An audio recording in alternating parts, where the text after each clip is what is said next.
powerful special interests to try to defeat the folks who are standing up for you. Because these folks have an agenda. I've seen personally in my race $14 million spent by the likes of the Koch brothers network and Richard Uihlein and all of those trying to get you to elect a senator who will do their bidding, not your bidding.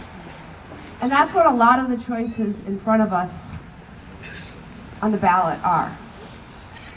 I think about health care. Who should be the advocate for the insurance companies? All of us are the advocates for you. All of us on the ticket. I want to tell you why I'm hopeful that we are going to elect Tony Evers and Mandela Barnes and Josh Kaul and Sarah Godlutsky and re-elect me to the United States Senate. And that's because all of us have something that those super PACs with their shady donations don't. And that's all of you. Yeah. That's all of you. And you know, there's going to be names on the ballot, and we've been stressing over and over again, we want you to make sure that everyone you speak to goes through that whole ballot. And not, you know, just vote for governor or vote for Senate and leave the rest behind, because there are names on the ballot, but there are issues on the ballot, just like Mandela said. Healthcare is absolutely on the ballot this year. Yeah. Our jobs and worker training and opportunity are on the ballot. Education from early childhood through higher education is on the ballot.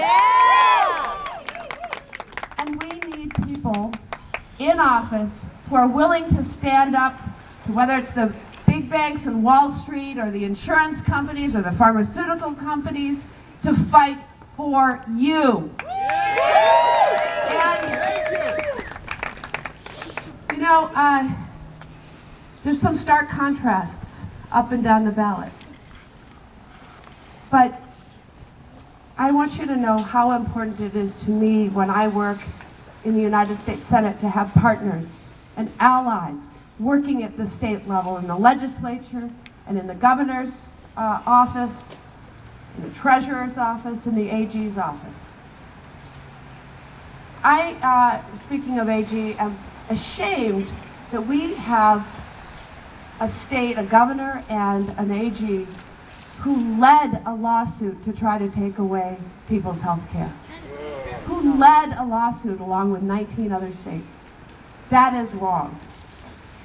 We're going to change that, because the governor and the attorney general that we elect on Tuesday are going to change things around. Before I introduce Tony, I want to talk about the importance of you. These super PACs can afford a lot of nasty attack ads. A lot of folks get their news through social media. They customize so that they only hear what they want to hear.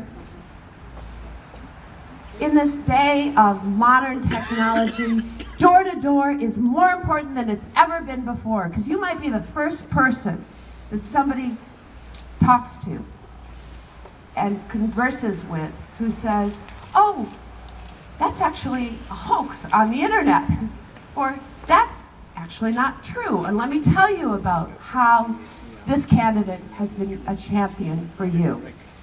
You're the ones who are going to close the deal. And in closing the deal, I just want to give you one piece of advice, and I'm going to follow it. You got to ask. It's not just a conversation, you know, let me tell you about this candidate.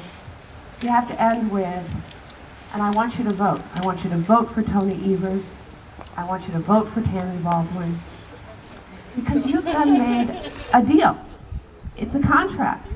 It's somebody's word. If they say yes, you've got their word. And they're much more likely to follow through.